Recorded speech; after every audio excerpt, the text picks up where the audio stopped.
Assalamualaikum warahmatullahi wabarakatuh. Selamat pagi anak-anak semua. Bagaimana kabarnya hari ini? Semoga kita semua selalu diberikan kesehatan dan kerahmatan oleh Allah Subhanahu wa taala. Bertemu lagi dengan Pak Lisin di pelajaran Al-Qur'an Hadis kelas 5 SD Islam Al-Madinah Semarang.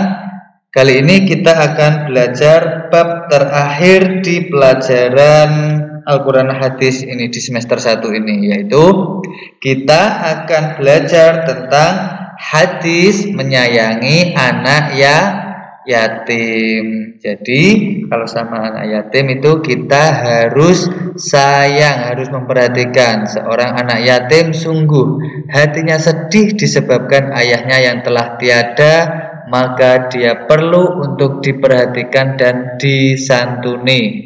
Dan kita harus berbuat baik kepada anak-anak yatim sesuai dengan keadaan mereka, sesuai dengan kebutuhan mereka.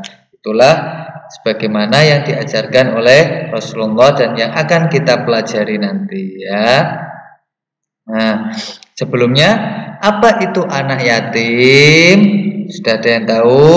Anak yatim adalah seorang yang tidak memiliki ayah.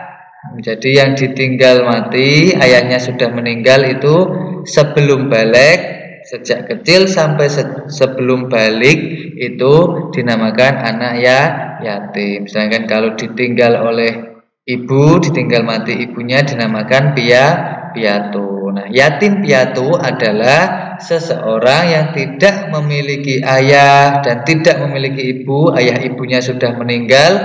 Nah, itu dinamakan yatim piatu selama itu masih kecil dan sebelum balik.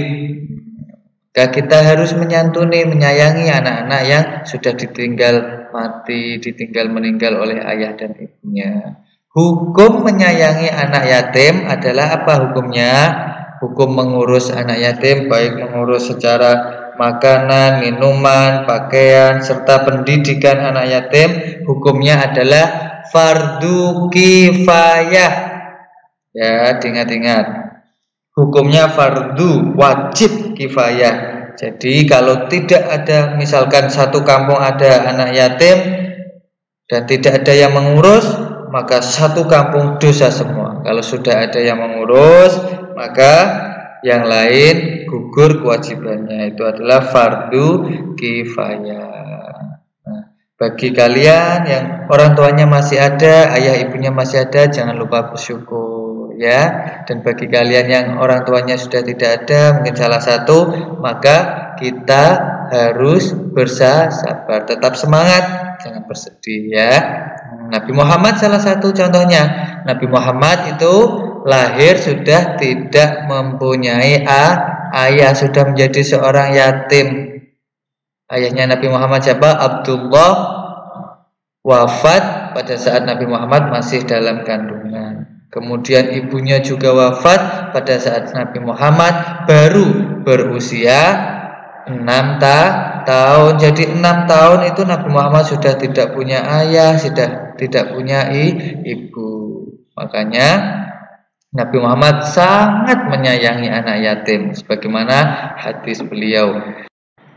An Sahl bin Sa'd radhiyallahu an qala Rasulullah sallallahu alaihi wasallam, ana wa kafilul yatimi fil jannah hakadha wa asyara bis sababati wal wusta wa farraja bainahuma, rawahul Bukhari.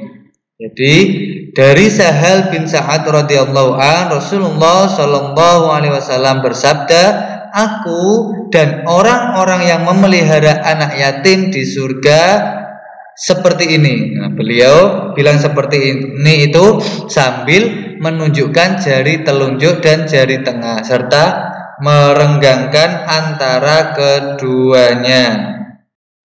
Dari hadis ini tentu saja kita tahu bahwa Nabi Muhammad sangat menyayangi anak yatim karena beliau merasakan sendiri bagaimana sejak lahir sudah tidak mempunyai ayah, usia 6 tahun sudah ditinggal oleh sang ibu. Jadi beliau merasakan betapa sedihnya jadi anak yatim. Beliau sangat menyayangi anak yatim, maka sampai-sampai beliau mengibaratkan seperti jari telunjuk dan jari tengah kedudukan orang yang menyayangi anak yatim serta beliau nanti di surga. Sedangkan isi kandungan dari hadis tentang anak yatim ini yaitu yang pertama, urusan anak yatim adalah urusan masyarakat, urusan orang banyak, jadi bukan urusan pribadi. Jadi kita harus saling gotong royong untuk menyayangi anak yatim, saling membantu. Untuk itu harus ada yang memikirkannya. Ya, memelihara dan mengurus anak yatim bukanlah tugas yang ringan. Orang yang dapat melaksanakannya termasuk manusia yang paling utama dalam pandangan agama. Islam merupakan agama yang mementingkan soal-soal kemasyarakatan, sosial, termasuk pula dalam mengurus anak yatim. Nah, selain termasuk perbuatan mulia, mengurus anak yatim ini juga mendapat pahala dari Allah karena ada perintahnya. Kita dianjurkan untuk menyayangi anak yatim, tidak boleh mengejek, menghardik, sesuai dalam Quran surat Al-Maun. Fadzalikal ladzi yad'ul yatim. Jadi kita tidak boleh menghardik, menganiaya anak yatim, harus menyayangi, menyantuni dan mengurus segala keperluannya. Ya, demikian yang dapat Bapak sampaikan. Kurang lebihnya Bapak mohon maaf. Semoga bermanfaat. Untuk tugas kalian halaman 60 untuk latihan semester sampai 65 yang pilihan ganda saja ya. Akhirul kalam. Wassalamualaikum warahmatullahi wabarakatuh. Selamat belajar, selamat menempuh PAS.